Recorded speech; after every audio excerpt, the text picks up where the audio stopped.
Hi friends, నమస్తే. Welcome back to అంతరాజుస్ kitchen and tips. ఈరోజు నేను మీతో షేర్ చేసుకోబోతున్న టాపిక్ వచ్చేసి వెయిట్ లాస్ టిప్సేనండి. సో లాస్ట్ వీడియోలో వెయిట్ లాస్ టిప్స్ని పార్ట్ 1గా పోస్ట్ చేశాను కదండి. దానికి కంటిన్యూస్గా పార్ట్ 2లో మిగిలిన టిప్స్ని కూడా షేర్ చేసుకోబోతున్నాను. వెయిట్ లాస్ అవ్వాలనుకుంటున్న వారు ఈ వీడియోని కంప్లీట్గా అయితే చూడండి. అలాగే కొత్తగా ఈ వీడియోని ఎవరైనా చూస్తున్నట్లయితే ముందు పార్ట్ 1ని చూశాక పార్ట్ 2ని చూడండి, కంప్లీట్గా అర్థమవుతుంది. ఓకే, టాపిక్లోకి వెళ్ళిపోదామండి. లాస్ట్ వీడియోలో 4th టిప్ కంప్లీట్ అయింది కదా. 5th టిప్ వచ్చేసి టైప్స్ ఆఫ్ ఫుడ్ అండి. డైట్లో ఉన్నప్పుడు మనం తీసుకోవాల్సిన ఫుడ్ ఏమిటి, తీసుకోకూడని ఫుడ్ ఏమిటో చూద్దాము. ముందుగా తీసుకోవాల్సిన ఫుడ్ ఏంటో చూద్దామండి. డైట్ని పాటిస్తున్నప్పుడు కార్బోహైడ్రేట్ ఫుడ్ని తక్కువగా తీసుకుంటూ ప్రోటీన్, ఫైబర్ ఎక్కువగా ఉండే ఫుడ్ని తీసుకోవాలని స్టార్టింగ్ నుంచి చెప్తున్నాం కదండి. నాన్ వెజిటేరియన్స్ అయితే చికెన్ లేదా చేపలు, గుడ్లని తీసుకోవచ్చండి. అదే వెజిటేరియన్స్ అయితే పన్నీర్, డ్రై ఫ్రూట్స్, తృణధాన్యాలైన రాగులు, సజ్జలు, జొన్నలు లేదా డైరీ ప్రొడక్ట్స్ని తీసుకోవచ్చు. అలాగే brown rice, brown bread, roti, oats, millets, sprouts, fruits, fresh కూరగాయలు, ఆకుకూరలు వీటన్నింటినీ డైట్లో ఉన్నప్పుడు తీసుకోవచ్చండి. అప్పుడప్పుడు స్వీట్స్ తినాలనిపిస్తుంటుంది కదా, అలాంటప్పుడు బెల్లంతో చేసిన హెల్దీ స్వీట్స్ని తీసుకోవాలండి. లైక్ పప్పు ఉండలు, కొబ్బరి ఉండలు, బెల్లం చెక్కలు, మరమరాల ఉండలు, నువ్వుల లడ్డు, రాగి పిండితో చేసే తోప, రాగి పిండి దోశలు, రాగి బెల్లం సున్నుండలు, dry fruits laddu, flax seeds laddu, ఇలాగా చాలా స్వీట్సే ఉన్నాయి. వీటన్నింటినీ మనం చూస్ చేసుకొని తయారు చేసుకొని చక్కగా తినచ్చు డైట్లో ఉన్నా కానీ. అలాగే ప్రోటీన్ ఎక్కువగా ఉండే పప్పులు, రాజ్మా, ఉలవలు, అలసందలు, శనగలు, ఇలా హెల్దీ ఫుడ్ని మార్చి మార్చి తినాలన్నమాట. యూట్యూబ్లో కానీ గూగుల్లో కానీ సెర్చ్ చేసినట్లయితే డైట్ రెసిపీస్ అనేవి చాలానే ఉంటాయండి. అందులో మీకు నచ్చినవి చూస్ చేసుకుని కుక్ చేసుకుని తినటమే. అలాగే నెక్స్ట్ వచ్చేసి ఫ్లాక్స్ సీడ్స్ ఉంటాయి కదండి, అవిసె గింజలు అంటారు. అవి మన వెయిట్ లాస్ అవ్వడానికి చాలా మంచిదండి. డైట్ పాటించేవారు వీటిని కంపల్సరీ యూజ్ చేయాలి. ఈ సీడ్స్లో ధనియాలు, ఎండుమిర్చి, జీలకర్ర వేసి కారపొడిలా చేసుకుని మనం తినే అన్నంలో మొదటి ముద్దలో వేసుకుని తిన్నట్లయితే మన వెయిట్ లాస్కి ఇది చాలా ఉపయోగపడుతుందండి. సో తర్వాత వచ్చేసి డైట్ని పాటిస్తున్నప్పుడు తీసుకోకూడని ఫుడ్ ఏంటో చూద్దామండి. వైట్ రైస్, షుగర్, మైదా, ఆయిల్, సాల్ట్, జంక్ ఫుడ్ని అవాయిడ్ చేయాల్సి ఉంటుందండి. షుగర్, వైట్ రైస్ అనేవి సింపుల్ కార్బోహైడ్రేట్స్ అంటారండి. అలాగే ఓట్స్, బ్రౌన్ రైస్ లాంటివి కాంప్లెక్స్ కార్బోహైడ్రేట్స్ అంటారు. ఈ కాంప్లెక్స్ కార్బోహైడ్రేట్స్ వచ్చేసి మన శరీరంలో అంత తొందరగా బ్రేక్ డౌన్ అవ్వవండి. అందుకే ఇవి తినటం వల్ల మనకి తొందరగా ఆకలి వేయదు. ఆకలి వేయనప్పుడు మనం నెక్స్ట్ ఏదన్నా తినాలని కూడా అనిపించదు కదా. ఇలాంటివి తీసుకోవడం వల్ల, అంటే కాంప్లెక్స్ కార్బోహైడ్రేట్స్ని తీసుకోవడం వల్ల మనం తొందరగా వెయిట్ గెయిన్ అవ్వమండి. అలాగే రైస్లో వచ్చేసి ఎస్పెషల్లీ వైట్ రైస్లో వచ్చేసి కార్బోహైడ్రేట్స్ ఎక్కువగాను, ప్రోటీన్, ఫైబర్ తక్కువగా ఉంటాయండి. సో అందుకని వెయిట్ లాస్ అవ్వాలనుకుంటున్న వాళ్ళని వైట్ రైస్ తినొద్దని అంటుంటారు. అలాగే బేకరీ ఐటమ్స్ని, మైదా, షుగర్ యూజ్ చేసి చేసే స్వీట్స్ని తినకండి. డీప్ ఫ్రైడ్ ఐటమ్స్ని మానేయండి. ఏదైనా ఐటమ్ని డీప్ ఫ్రై చేయడం వల్ల అందులో ఉన్న న్యూట్రిషన్ వాల్యూస్ కోల్పోతుంది. కూల్ డ్రింక్స్, చాక్లెట్స్ అవాయిడ్ చేయండి. వాటిలో షుగర్ కంటెంట్ ఎక్కువగా ఉంటుంది. అలాగే ఆయిల్ని తక్కువగా యూజ్ చేయండి. మనం యూజ్ చేయకూడని థింగ్స్ ప్లేస్లో వేరొక గుడ్ ఫుడ్తో ఫుల్ఫిల్ చేసుకోండి. మైదా ప్లేస్లో గోధుమ పిండిని యూజ్ చేయండి. వైట్ రైస్ ప్లేస్లో బ్రౌన్ రైస్, గోధుమ రవ్వ, మిల్లెట్స్ని వాడండి. వేపుళ్ళు చేయటం తగ్గించండి. అలాగే ఫ్రూట్స్లో వచ్చేసి అరటిపండు తినకండి. Tip number 6, time maintenance. Diet follow అవుతున్నప్పుడు టైమింగ్ మెయింటైన్ చేయడం చాలా ఇంపార్టెంట్ విషయం అండి. ఏది ఏ టైంకి తినాలో ఆ టైంకి తినేసేయాలి. స్ట్రిక్ట్గా డైట్ ఫాలో అవ్వాలి. ఒక టైంని సెట్ చేసుకుని టైం టేబుల్ ప్రకారం తినాలి. మార్నింగ్ టిఫిన్ 8 to 8:30 లోపు అయిపోవాలి. Lunch 1 to 1:30. అలాగే డిన్నర్ వచ్చేసి 7:30 to 8లోనే కంప్లీట్ అయిపోవాలి. పని ఒత్తిడి, ఇతర కారణాల వల్ల కొంతమంది సమయానికి భోజనం చేయరు, ఖాళీ కడుపుతో ఉంటారు. అతి ఆకలి కూడా అవసరమైన దానికంటే ఎక్కువగా తినేందుకు ప్రేరేపిస్తుంది. దీని నుంచి బయటపడాలంటే సమయానికి భోజనం చేయడం అలవాటు చేసుకోవాలి. దీంతో కనిపించినవన్నీ తినాలనే కోరిక చచ్చిపోతుంది. అలాగే నైట్ టైం డిన్నర్ని త్వరగా కంప్లీట్ చేయడం చాలా ఇంపార్టెంట్ అయిన విషయం అండి. మీరు పడుకోవడానికి 2 గంటల ముందు డిన్నర్ కంప్లీట్ అయిపోవాలండి. డిన్నర్ కంప్లీట్ అయిన తర్వాత 2 hours పడుకోకుండా లేచే ఉంటామేమో. మనం తిన్న ఆహారంలోని క్యాలరీస్ బర్న్ అవుతూ ఉంటే అవి ఫ్యాట్గా మారకుండా ఉంటాయి. అలా కాకుండా లేట్ నైట్స్ తినడం వల్ల తినంగానే పడుకుంటామేమో, ఆ తినని ఫుడ్ నుంచి వచ్చిన క్యాలరీస్ బర్న్ అవ్వకుండా అది ఫ్యాట్గా మారుతూ ఉంటుంది. రెగ్యులర్గా ఇలా చేయడం వల్ల ఫ్యాట్ పర్సంటేజ్ అనేది మన బాడీలో పెరిగిపోతూ ఉంటుంది. కాబట్టి నైట్ టైం డిన్నర్స్ అనేది వీలైనంత వరకు తొందరగా తినేయడానికి ట్రై చేయండి. మధ్యాహ్నం తినంగానే పడుకోకూడదు. తిన్నాక ఒక 2 hours గ్యాప్ ఇచ్చి ఒక అరగంట సేపు పడుకుంటే సరిపోతుంది. Tip number 7, water. డైట్ని పాటిస్తున్నప్పుడు ఎంత వీలైతే అంత వాటర్ని ఎక్కువగా తీసుకోవడానికి ట్రై చేయండి. వాటర్ని ఎక్కువగా తీసుకోవడం వల్ల మన బాడీ సిస్టమ్ చాలా యాక్టివ్గా, క్లీన్గా ఉంటుంది. రోజుకి 2 నుంచి 3 లీటర్లైనా తీసుకోవాలి. మన శరీరంలో ఎక్కువ శాతం నీరే ఉంటుంది కదండి.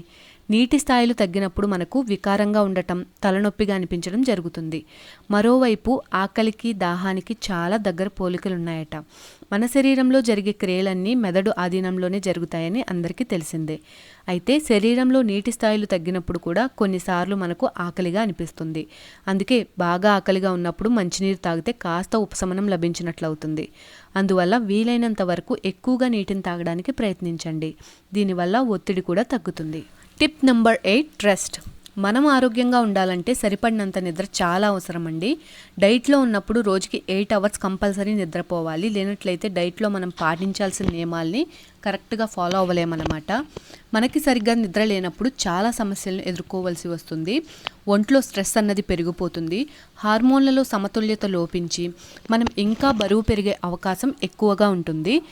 కనుక 8 hours నిద్ర అనేది మన బాడీకి చాలా అవసరం అన్నమాట. రోజు త్వరగా పడుకుని ఎర్లీ మార్నింగ్ లేవడం అనేది అలవాటుగా మార్చుకోవాలి. Tip number 9, eating habits. Perfect diet follow అవుతున్నప్పుడు మనం కొన్ని గుడ్ ఈటింగ్ హ్యాబిట్స్ని అలవాటు చేసుకోవాలండి. అవి ఏంటంటే, ఫుడ్ తినేటప్పుడు టీవీ చూస్తూ తినడం, మాట్లాడుతూ తినడం అంత మంచిది కాదండి. ఎందుకంటే వాటి ధ్యాసలో పడిపోయి ఎంత తింటున్నామో చూసుకోకుండా చాలా ఎక్కువగా తినేస్తాం. కాబట్టి తినేటప్పుడు ధ్యాసంతా మనం తినే ఫుడ్ పైనే ఉంచి బాగా నములుతూ తినడం వల్ల ఆహారం తొందరగా అరిగిపోయి ఎనర్జీ కూడా తొందరగా వస్తుంది. అలాగే మనం తీసుకునే ఫుడ్ని స్పీడ్గా తినేయడం కూడా వెయిట్ లాస్ అవ్వకపోవడానికి ఒక ప్రధాన కారణమని చెప్పొచ్చండి. ఎవరైనా ఒక వ్యక్తి పెట్టిన ఫుడ్ని స్పీడ్గా తినేసినట్లయితే అతను ఎక్కువ ఫుడ్ని తీసుకుంటాడటండి. అలాగే ఆకలి కూడా తీరనట్టే ఉంటుందట. మన శరీరంలో జరిగే క్రియలన్నీ మెదడు ఆధీనంలోనే జరుగుతాయని ముందే చెప్పుకున్నాం కదండి. అందుకని నెమ్మదిగా తినడం వల్ల మీకు నిజానికి అంటే వాస్తవానికి నిండకపోయినా మన మెదడుకి పొట్ట నిండిపోయిందన్న అనుభూతి కలుగుతుందని సైంటిఫిక్గా చెప్తారండి. అలాగే నెక్స్ట్ వచ్చేసి, ఫుడ్ని తీసుకునేటప్పుడు కింద కూర్చుని తిన్నట్లయితే మన పొట్టకి ఎంతైతే సరిపోతుందో అంతే ఫుడ్ని తీసుకుంటామంటండి. అలా కాకుండా నుంచుని కానీ తిరుగుతూ కానీ తిన్నట్లయితే కాస్త ఎక్కువ ఫుడ్నే తీసుకుంటామట. అలాగే అన్నం తినేటప్పుడు పొట్టని కాస్త పట్టి ఉండే దుస్తుల్ని లైక్ చీర కానీ చూడీదార్ కానీ అలాంటి దుస్తులు ధరించడం వలన కూడా మనకి ఎంత అవసరమో అంతే ఫుడ్ తీసుకుంటామటండి. అలా కాకుండా ఈ నైటీ లాంటిది వేసుకొని తిన్నట్లయితే పొట్ట భాగంలో ఫ్రీగా ఉంటుందేమో, తినాలనుకున్న దానికంటే కాస్త ఎక్కువగానే తింటామట. ఇది నిజమేనని నాకైతే అనిపిస్తుందండి. మీ అభిప్రాయం ఏమన్నది నాకు కామెంట్స్లో షేర్ చేయండి. సో మన పొట్ట ఎంత తింటున్నా సరే దాని సైజ్ని ఎక్స్పాండ్ చేసుకోగలదటండి. ఎక్కువ తినేలాగా అలవాటైపోతే అంత తింటే కానీ పొట్ట నిండినట్టు అనిపించదు. అలా కాకుండా తక్కువ ఫుడ్ని మన పొట్టకి అలవాటుగా చేసినట్లయితే కాస్త తక్కువగా తిన్నా సరే మనకి పొట్ట ఫుల్ అయిపోయిన అనుభూతి కలుగుతుందట. అలాగే నెక్స్ట్ వచ్చేసి, మనం తినే కంచం ఉంటుంది కదండి, అన్నం తినేది, దాన్ని కాస్త చిన్నగా ఉన్నది తీసుకున్నట్లయితే అందులో తక్కువ ఫుడ్ పెట్టుకున్నప్పటికీ ఎక్కువగా తిన్నాం అన్న ఫీల్ కలుగుతుందటండి. ట్రై చేసి చూడండి. ఇలాంటి ఫుడ్ హ్యాబిట్స్ని మనం అలవాటుగా మార్చుకోవడం వల్ల ఏంటంటే కాస్త వెయిట్ లాస్ అవ్వడానికి మనకి ఉపయోగపడుతుందండి. సో టిప్స్ అయితే కంప్లీట్ అయిపోయినాయండి. హెల్దీ ఫై మీ యాప్ ద్వారా ఇంట్లోనే బరువు తగ్గాలనుకున్న వాళ్ళకి లాస్ట్లో డైట్ చార్ట్ ఇస్తానని చెప్పాను కదండి. దాని ప్రకారం ఇక్కడ నేను ఏమేం తీసుకోవాలో ఏ టైంలో తీసుకోవాలో చెప్తున్నానండి. ముందు మీకు చెప్పినట్లు మీ మెయింటెనెన్స్ క్యాలరీస్ కానీ వెయిట్ లాస్ క్యాలరీస్ ఎంతో చూసుకొని దానిని బట్టి ఫుడ్ క్వాంటిటీని మీరు సెట్ చేసుకోవాల్సి ఉంటుంది. సో ముందుగా ఎర్లీ మార్నింగ్ 6 లోపే లేచి 30 minutes to 1 hour మీకు నచ్చిన ఎక్సర్సైజ్ని ఏదైనా చూస్ చేసుకుని చేయండి. తర్వాత మీకు నచ్చిన డీటాక్స్ వాటర్ని ఏదైనా తీసుకోండి. ఇక్కడ మీరు ముందు ఎక్సర్సైజ్ చేసి తర్వాత డీటాక్స్ వాటర్ తీసుకోవచ్చు, లేదా ముందు డీటాక్స్ వాటర్ తీసుకొని తర్వాత ఎక్సర్సైజ్ అయినా చేయొచ్చు. డీటాక్స్ వాటర్ని తీసుకున్న తర్వాత వెన్న తీసిన పాలను తీసుకోవచ్చండి. చాలామందికి టీ తాగే అలవాటు ఉంటుంది కాబట్టి కాస్త తక్కువ క్వాంటిటీలో టీనైనా తీసుకోవచ్చు. ఎగ్ తినని వాళ్ళు ఎవరైతే ఉన్నారో వాళ్ళు ఈ పాలలో ప్రోటీన్ ఎక్స్ పౌడర్ని మిల్క్లో కలుపుకొని తాగొచ్చండి, లేదంటే మొలకెత్తిన గింజలు తీసుకోవచ్చు. 8 to 8:30 టిఫిన్ అండి. టిఫిన్లో వచ్చేసి ఇడ్లీ, దోశ, గోధుమ రవ్వ upma, boiled eggs 2, oats upma, గోధుమ దోశ, ఓట్స్ దోశ, అటుకుల ఉప్మా, ఓట్స్ ఇడ్లీ, శనగపిండి దోశ, ప్రోటీన్ దోశ, ఏవైనా సరే మనకి హెల్దీ టిఫిన్స్ని ఇవన్నీ ఒకేసారి తినమని కాదండి, రోజుకొకటి చొప్పున మార్చి తినాలి. తర్వాత చట్నీల్లో వచ్చేసి తాలింపు లేకుండా తీసుకోండి, లేదా కరివేపాకు పొడి కానీ కారపొడి కానీ వేసుకొని తినొచ్చు. నెక్స్ట్ వచ్చేసి 10:30 to 11 లోపు మార్నింగ్ స్నాక్ అండి. సీజనల్ ఫ్రూట్ ఏదైనా తీసుకోవచ్చు, లేదా ఒక గుప్పెడు డ్రై ఫ్రూట్స్నైనా తీసుకోవచ్చు. తర్వాత 1 to 1:30 లోపు లంచ్ అయిపోవాలండి. లంచ్లోకి బ్రౌన్ రైస్ లేదా రోటీని తీసుకోవచ్చు. ఇవేవి తినాలని లేనట్లయితే గోధుమ రవ్వని రైస్లా కుక్ చేసుకుని మనం వండుకున్న పప్పు కానీ లేదా కర్రీ కానీ వేసుకొని తినొచ్చు. అలా కాకుండా మిల్లెట్స్ తినగలిగిన వాళ్ళు వాటిని కాస్త నానబెట్టి వెజిటేబుల్స్ అన్నీ వేసి కిచిడీలా కూడా చేసుకుని తినొచ్చండి. ఇవన్నీ తినమని కాదండి, మీరు తినగలిగిన దాన్ని బట్టి ఒక్కో రోజు ఒక్కోటి మార్చి తినండి. పప్పు, ఆకుకూర ఉండేలా చూసుకోండి, అలాగే ఒక కర్రీ. లంచ్ అయిన తర్వాత ఒక గ్లాస్ పల్చటి మజ్జిగ తీసుకోండి. పెరుగు తినాలనిపిస్తే మేగడ తీసేసిన పెరుగుని తినొచ్చు. లంచ్ తర్వాత ఆకలిగా అనిపిస్తే వెజిటేబుల్ సలాడ్ని చేసుకుని తినండి. ఈ కీరా, క్యారెట్, బీట్రూట్, టమాటో, ఆనియన్ వీటన్నింటిని చిన్న పీసెస్లా కట్ చేసి కాస్త పెప్పర్ పౌడర్ చల్లుకుని తినండి. డైట్లో ఉన్నప్పుడు ఏది తిన్నా కానీ లిమిట్లోనే తినాలండి. రైస్ తక్కువగాను కర్రీ ఎక్కువగా తీసుకోవాలి. తర్వాత వచ్చేసి ఈవినింగ్ 5 to 6 లోపు ఈవినింగ్ స్నాక్ ఉంటుందండి.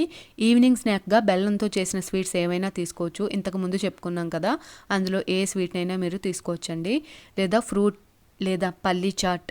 టీ తాగలవాటు ఉన్నవారు ఈ టైంలో గ్రీన్ టీని తీసుకోవచ్చండి, లేదా dry fruits, fruit salad, sprouts chaat, లేదా ఉడకబెట్టిన శనగలు, rajma, fatless milk, sweet corn, చిలకడ దుంపులు, జొన్న పొత్తులు, ఇలా దేన్నైనా తీసుకోవచ్చు ఈవినింగ్ స్నాక్గా. తర్వాత డిన్నర్ అండి. 7:30 to 8 లోపు కంప్లీట్ అయిపోవాలి. డిన్నర్లోకి చపాతీ కానీ పుల్కా కానీ మనం మార్నింగ్ వండిన కర్రీ ఏదైనా ఉంటుంది కదండి, దాంతోపాటు తీసుకోవచ్చు. రోటీ తినాలని లేనప్పుడు మనం టిఫిన్లో చెప్పుకున్న ఏదైనా హెల్దీ టిఫిన్ని తీసుకోండి. అలాగే ఒక గ్లాసుడు పల్చటి మజ్జిగ. పడుకునే లోపు ఆకలిగా అనిపిస్తే వెజిటేబుల్ సలాడ్ని తీసుకోండి. ఇక్కడ మీరు సలాడ్స్ని, స్ప్రౌట్స్ని లంచ్ అండ్ డిన్నర్లోకి ఇంక్లూడ్ చేసుకోవాలన్నమాట. అలాగే ఇక్కడ నేను చెప్పిన ఐటమ్స్ని మీరు తినాల్సిన క్యాలరీని బట్టి క్వాంటిటీని తీసుకోండి. మీరు స్ట్రిక్ట్గా డైట్ని ఒక 3 months పాటు పాటించండి. రిజల్ట్స్ మీకే తెలుస్తుంది. ఈ డిఫరెన్స్ మీకు తెలియాలంటే డైట్ని స్టార్ట్ చేసే ముందు ఒక వేయింగ్ మిషన్ని తెప్పించుకొని ఉంచుకుంటే మీరు డైట్ ఫాలో అయిన 10 to 15 days తర్వాత ఎంప్టీ స్టమక్తో చెక్ చేసుకున్నట్లయితే ఎంతో కొంత తేడా తెలుస్తుంది, తగ్గినట్లు అనిపిస్తుంది. ఈ ఇన్స్పిరేషన్తో పట్టుదల పెరిగి ఇంకా తొందరగా తగ్గాలి అన్న థింకింగ్లోకి వచ్చేస్తాం. ఇలా మీరు కొంతకాలంగా పాటించడం వల్ల ఇదే మనకి అలవాటైపోతుంది. ఫిట్గా ఉండడానికి ఎడిక్ట్ అయిపోతాం. మనకి ఆ డైలీ రొటీన్ అలవాటైపోయి అదే కంటిన్యూ చేయడానికి చూస్తాం. వెయిట్ లాస్ అవ్వడం వల్ల మనకు ఎన్నో ప్రయోజనాలు ఉన్నాయి కదండి. హెల్త్ పరంగా కావచ్చు, లుక్ వైజ్గా కావచ్చు, చాలా డిఫరెన్స్ వస్తుందండి. అలాగే వెయిట్ లాస్ అవ్వడం వల్ల మనకి సెల్ఫ్ కాన్ఫిడెన్స్ కూడా పెరుగుతుంది. వీటన్నింటిని దృష్టిలో పెట్టుకొని వెయిట్ లాస్ అవ్వాలనుకున్న వాళ్ళు ఒక్క 3 months పాటు నోటిని కంట్రోల్లో పెట్టుకొని కాస్త వ్యాయామం చేస్తూ నేను ఇక్కడ చెప్పిన టిప్స్ అన్నీ పాటిస్తే కనుక కంపల్సరీ వెయిట్ లాస్ అవుతారు. వెయిట్ లాస్ అవ్వాలనుకున్న వాళ్ళకి నా ఈ టిప్స్ ఎంతో కొంత ఉపయోగపడతాయని అనుకుంటున్నాను. ఓకే ఫ్రెండ్స్, ఈ వీడియో కనుక మీకు నచ్చినట్లయితే యాజ్ యూజువల్ లైక్ చేయండి, షేర్ చేయండి. కొత్త వాళ్ళు ఎవరైనా మన ఛానల్ని చూస్తున్నట్లయితే మర్చిపోకుండా సబ్స్క్రైబ్ చేయండి. సబ్స్క్రైబ్ కింద ఉన్న గంట సింబల్ని ప్రెస్ చేసినట్లయితే నేను పెట్టిన వీడియో నోటిఫికేషన్స్ మీ దాకా వస్తాయి. మరొక మంచి వీడియోతో నేను మిమ్మల్ని మళ్ళీ కలుసుకుంటాను. Thanks for watching.